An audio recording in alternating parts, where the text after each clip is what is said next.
Ivan Antonovich Efremov. Lake of Mountain Spirits. Part 2. The wind over the lake increased. The transparent blue mirror faded. Clouds covered the mountain peaks, and the bright colors of the surroundings quickly faded. The spiritualized and pure beauty of the lake was replaced by a sad frown. The red reflections in the place of the ghosts were extinguished, and only the dark rocks there among the patches of snow were blackened. A heavy breath whistled from my chest as I turned my back to the lake, fighting against the loss of strength and the weight that weighed me down. The path to the place where my guides, who had refused to go to Denaider, had agreed to wait for me, passed before me as if in a vague dream. The mountains swayed in front of me, and vomiting made me exhausted. Sometimes I fell and lay there for a long time, unable to get up. I do not remember how I reached my guides, but it does not matter. The main thing is that the box of sketches tied to my back survived. The guides saw from afar what had happened to me. They carried me to the camp and laid me on my back, putting a burlap sack under my head. "You will be lost, Chorosov," said the oldest of the guides, in the tone of an impartial observer. I did not die, as you can see, but I was very ill for a long time. The lethargy and blurred vision made it difficult to live and work. It was only a year later that I painted the large picture Denaider, and I finished it little by little as I got back on my feet. As you can see, the truth about the Denaider lake and the mountain spirits living there did not come cheaply to me. Chorosov was silent. Through the large window I could see the twilight valley. Extremely interested in the story, I had no reason not to believe the artist, but at the same time I could find no explanation for the miraculous phenomena depicted in the colors of his work. We went into the dining room. The bright light above the table chased away the shadow of the unreal, inspired by the strange story. I couldn't resist asking how to find Mountain Spirit Lake if I ever had the chance to go there again. "Aha, that lake took you away," smiled Chorosov. "Well, visit it if you are not afraid. Write it down." I took a notebook and a pencil from my pocket. The place is in the Katun Range, at its eastern end. It's a deep gorge between the Chue and Katun rivers. 40 kilometers up the Argot from its mouth, to the right of its course, the river Yuna emerges. This place is noteworthy because the Argot makes a bend here and the mouth of the Yuna emerges in a wide, flat area. From its mouth, go up the Argot on the left bank, count it, 6 kilometers, and here, on the right side of the river, you will find a small key, or river, if you like. The river is small, but the valley is very wide and goes deep into the Katun Ridge. You should follow this valley. The place is dry, the larches are big and spread out. You are already high up when you meet a big steep rapids, a small waterfall from it, and then the valley turns to the right. The bottom of the valley will be quite flat, wide, and on it, in a chain, 5 lakes, one of each other, whereof half a hectare, whereof a verst. The last, 5th lake, from where there is no further way, will be Denaider. That's it. Just don't get the gorges wrong, because there are lots of valleys and lakes. Yes, I remember, that's a good omen. At the mouth of the quay, where you turn off from Argot, there is a small marsh. On the edge of it, to the left, there was a huge dry larch, limbless, with a double top, like a damned pitchfork. If it had survived, you would recognize it. I wrote down Chorosov's instructions, not knowing how important they would later become. In the morning I looked through Chorosov's works, but none of them could compare with Denaider. Realizing the great value of the painting, I did not dare to even hint at the possibility of acquiring it with my very modest means. I bought 2 sketches of snow-covered mountains and was also given a small pen and ink drawing of my favorite larch trees, with a deep knowledge of the tree's character. As we parted, Chorosov said to me, "I see how you look at the Denaider, but I can't give it to you. I will give you a sketch I made on the lake. Only," he hesitated a little, "it will be after I die. It is difficult for me to part with it now." "Well, don't be sad, it will be soon. It will be sent to you," the artist added gravely, with embarrassing impassivity. Wishing Chorosov a long life, and myself a speedy meeting with him, I mounted my horse, and fate, as it turned out, separated us forever. I did not get to Altai quickly. 4 years of hard work passed, and in the 5th I was temporarily incapacitated. A cruel rheumatism, an occupational disease of tiger workers, took me down for 6 months, and then I had to contend with a weakened heart.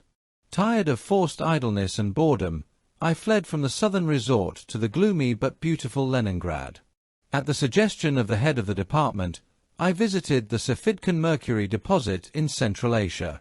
In the sunny land of Turkestan, I hoped to exorcise the illness that had overtaken me and return to the desolate wilderness of the north that had forever captivated me.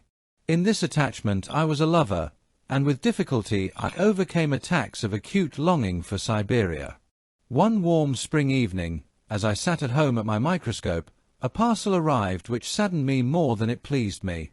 In a flat box made of smooth cedar boards lay the sketch Denider, a sign that the artist Chorosov had ended his working life. It was enough for me to see the lake of mountain spirits again, and memories flooded back to me. The distant and inaccessible beauty of Denider filled me with an unsettling sadness. Trying to dispel the sadness with work, I set up a new slab of or rock from Safidkan under the microscope. With a familiar hand I lowered the tube with the chromola screw, adjusted the focus with a micrometer, and immersed myself in studying the crystallization sequence of the mercury ore. The slate, a polished slab of rock, was almost pure cinnabar, and the study was not going well. The subtle shades of color reflected from the slate were obscured by the electric light. I replaced the opaque illuminator with a Silverman for oblique illumination and switched on a daylight lamp, an excellent substitute for the sun in the confined world of the microscope. The lake of the mountain spirits remained before my inner eye, and at first I was not even surprised to see in the microscope the blood-red reflections against the bluish steel that had once so impressed me in the artist's painting. A second later it dawned on me that I was not looking at a painting, but at the internal reflections of the mercury ore.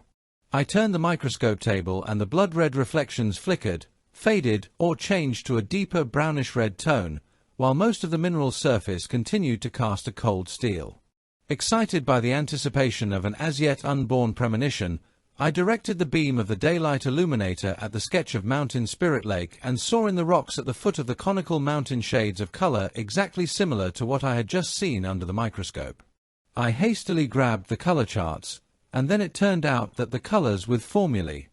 But why should the formulae themselves be given here? I will only say that for the science of studying the ores of various metals, mineralography, color charts have been made of the finest shades of all conceivable colors, of which there are about 700. Each of the shades has its own name, and the sum of the shades is the formula of the mineral.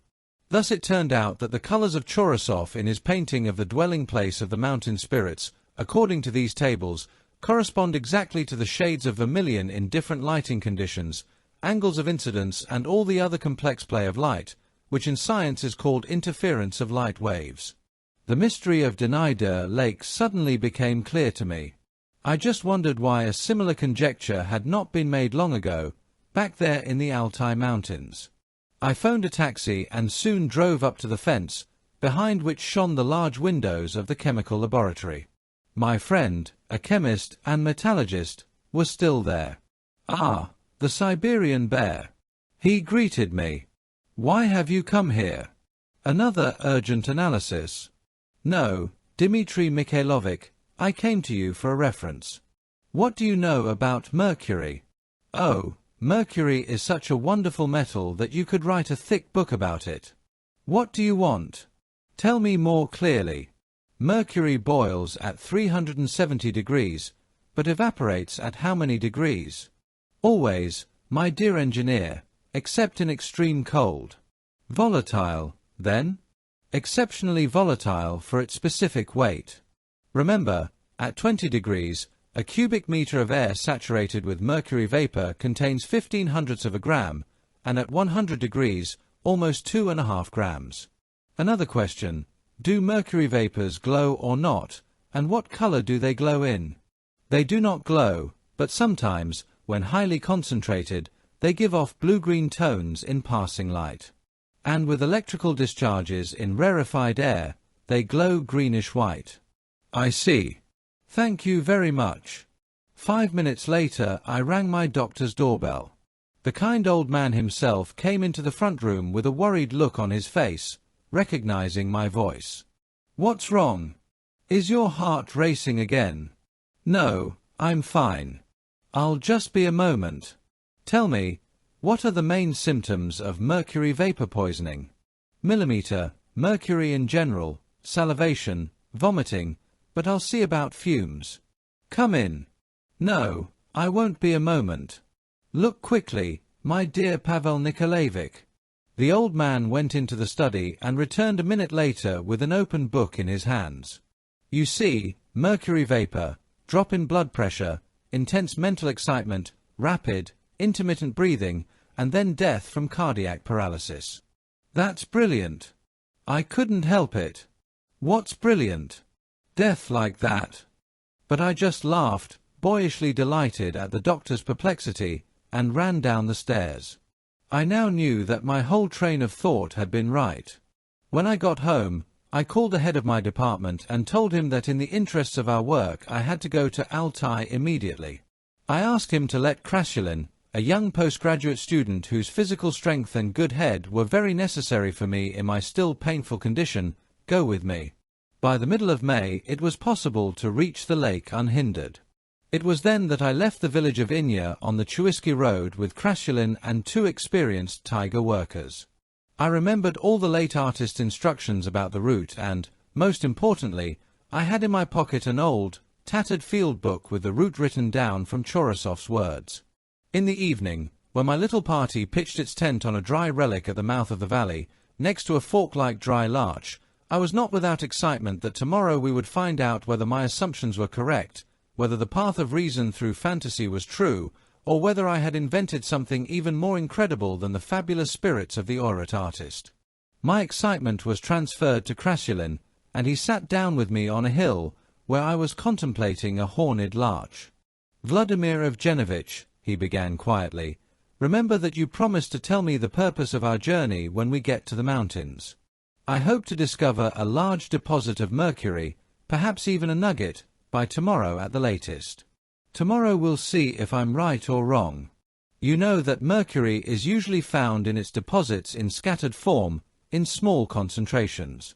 There's only one known large mercury-rich deposit in the world, and that's Almudena in Spain, said Krasulin.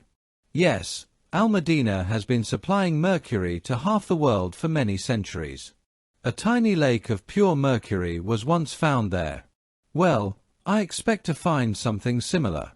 I'm convinced that the whole cliff here is almost entirely cinnabar, unless... But, Vladimir Evgenovich, if we find such a deposit, it'll revolutionize the mercury industry. Of course, darling. Mercury is the most important metal for electronics and medicine. Now go to sleep. Go to sleep. We'll be up before dark tomorrow. It looks like it's going to be a cloudy day, which is just what we need. Why is a cloudy day so important? Asked Krasulin. Because I don't want to poison you all, and I don't want to poison myself. Mercury vapor is no joke. Proof of this is that the discovery of this deposit was delayed for hundreds of years precisely because of the deadly properties of mercury vapor. Tomorrow we'll fight the mountain spirits of Dinadur, and then we'll see. A pink haze covered the ridges. The valley went dark. Only the sharp tops of the squirrels glowed for a long time in the sun's rays, invisible to us. Then they were gone. A veil of ash hid the mountains. The stars twinkled in the clouded sky. I was still sitting by the fire, but finally I overcame my excitement and went to bed. I remembered the events of the next day in fragments.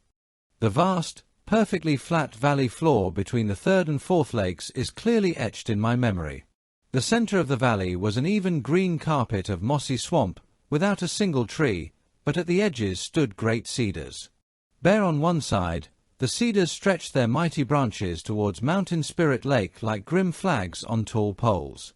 Low, frowning clouds passed quickly over the cedars, as if hurrying towards the mysterious lake. The fourth lake was small and round. A ridge of sharp stones jutted out of the blue-grey water, covered with a dusty mist of ripples. After crossing it, we came to a dense thicket of cedar slate, and in another 10 minutes I was standing on the shore of the Lake of the Mountain Spirits. The water and the snowy slopes of the mountain range were ashen with grief. Nevertheless, I immediately recognized it as the temple of the mountain spirits that had captured my imagination in Chorosov studio some years ago. It was not easy to get to the steel-colored rocks at the foot of the conical mountain.